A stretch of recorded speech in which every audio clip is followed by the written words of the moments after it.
Do you get sick of all those phone calls by election campaigners calling you even when you've already voted? Well, now there's an effort to change that. Denver 7's Lance Hernandez talked to the man behind that initiative.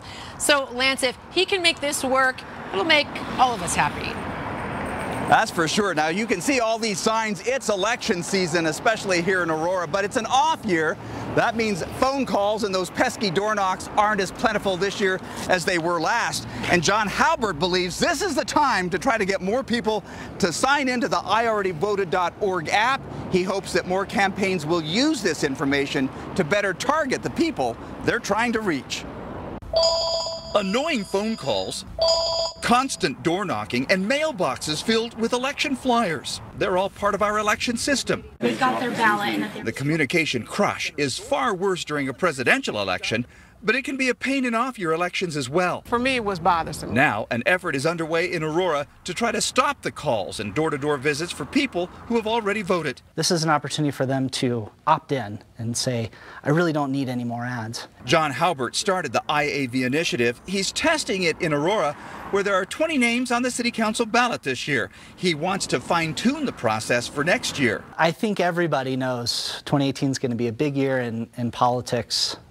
In Colorado, we have multiple candidates running for governor on both sides of the aisle. Once you've cast your ballot, you go to IalreadyVoted.org and fill out your name, address, and date of birth. That list is then available to campaigns to focus resources on those who haven't voted. Katina Bowen isn't quite sold on the idea. Just having worked for a company that was hacked, I would suggest to anyone, don't give out your information over the phone. Don't fill out anything that's going to send your information to a bunch of other people. Employees work there, people work there, so they have access to it. You don't know these people.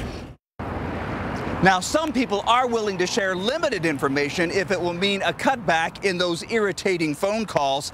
Halbert hopes that that program will become a little more widespread use during next year's general election. In Aurora, Lance Hernandez, Denver 7. All right, Lance, keep us posted. Now, anyone who will be mailing their ballot back to the county clerk has until next Tuesday, the 31st, to ensure it's going to get there on time. Right now on the denverchannel.com, we've got a guide of all you need to know about this year's election. More than 100,000 people drive C-470 every day, and now work's finally underway to widen it.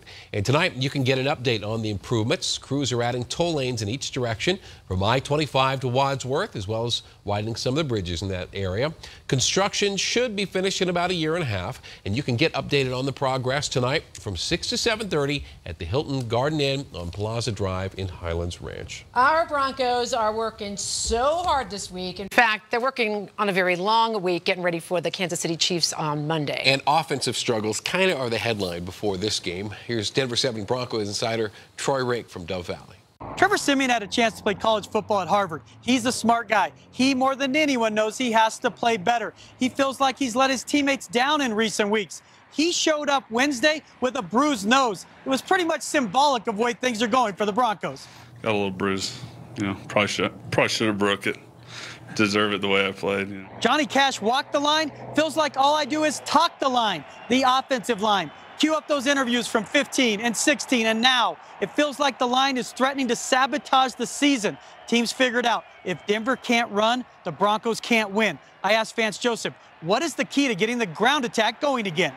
First of all, with the run game, block the heavy fronts, block the 8-man fronts, and its backs make the guys miss who aren't blocked, because it's going to be one guy unblocked in the heavy front. And in the pass game, we have to be efficient. You know, when they close the middle and play man-free or play cover 3, we have to be efficient in the pass game. That hadn't happened. Paxton Lynch returned to practice for the first time since August, but he is in no position yet to play in a game. Reporting from Dove Valley, Troy Rake, Denver 7. Yikes. Okay. Amazon is testing out this new delivery method, dropping off packages inside your house. Yeah, we're going to dig into how they plan to do this and just how safe it is for you. Also, we have your guide to health insurance open enrollment a week before it begins. And hey, one group is warning travelers avoid flying American Airlines. Tonight, a big move by Amazon could once again disrupt the way you and your family shop if you let them inside your home. So not only will Amazon deliver your orders, but drivers will then put those orders inside your house. Something called Amazon Key. The idea really is to stop porch thefts like that one. We've seen so many of them. But there's also a convenience factor. Yeah, it uses this Amazon security camera and special door lock. The door's unlocked electronically when that driver arrives. There are no codes, and the delivery is also recorded on video. I feel like if I learned more about it and knew it was a set time that they would be dropping things off, maybe it's always the same person, maybe I'd feel a little more comfortable with it. Just drop that cold medicine right inside, man. The system could also be used in other ways to make your life easier. We're going to have that part of the story on Denver 7 News at 6. A push to get cat owners to stop declawing their cats in Denver is getting closer to becoming a reality. This morning, a bill moved out of committee and is now moving forward to the full council for vote. If the council approves this bill, Denver would be the first city outside California to ban declawing. So this time next week, open enrollment begins for health insurance. And there are several changes this year made by the Trump administration. The first really is the deadline to sign up is now December 15th, and that's a couple of days earlier than in previous years. There's also reduced funding for advertising, for in-person assistance, and for marketing. Also, deductible funding has been stopped. So how does this impact you if you rely on affordable health care? We will also have that for you tonight at 6 o'clock. Tonight, the NAACP is warning African-American travelers to avoid American Airlines. One incident involves a woman's march organizer being kicked off a plane. That woman says that she was kicked off and discriminated against because of a seating issue. The NAACP says they've been monitoring for months a pattern of disturbing incidences reported by African-American passengers, all specific to American Airlines. If you give a child a book, now all this month on Denver 7, we've been talking about the importance of childhood literacy. And as Nicole Brady shows us tonight, getting children books and helping them to read has been a mission of ours, Denver 7 and the Scripps Foundation, for years. It may be hard for you and I to imagine, but for some families, books are a luxury. Parents are working to pay bills and rent and keep that roof over their head and buy food, and there's just not that money to be able to buy a book. That's why Denver 7 partners with the Salvation Army to collect used books and to hand out new and used books to kids in need. For some kids, it may be the first book that they've ever owned. More than 63,000 books have been distributed over the past 3 years. We're able to give out books in our after-school programs. We're able to give out books to kids who participate in other programs that we have at our core locations.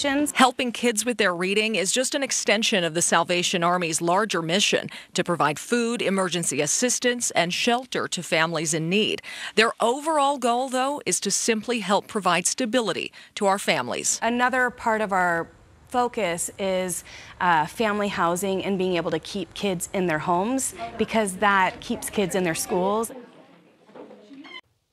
And we'll kick off our next book drive in the spring sometime. So if over the holiday season you're clearing out books, set aside those children's books and we'll tell you when we're ready for them in the next few months. Loveland sending these pictures of folks out enjoying the sunny, warm weather today. This picture is going to look a little different tomorrow.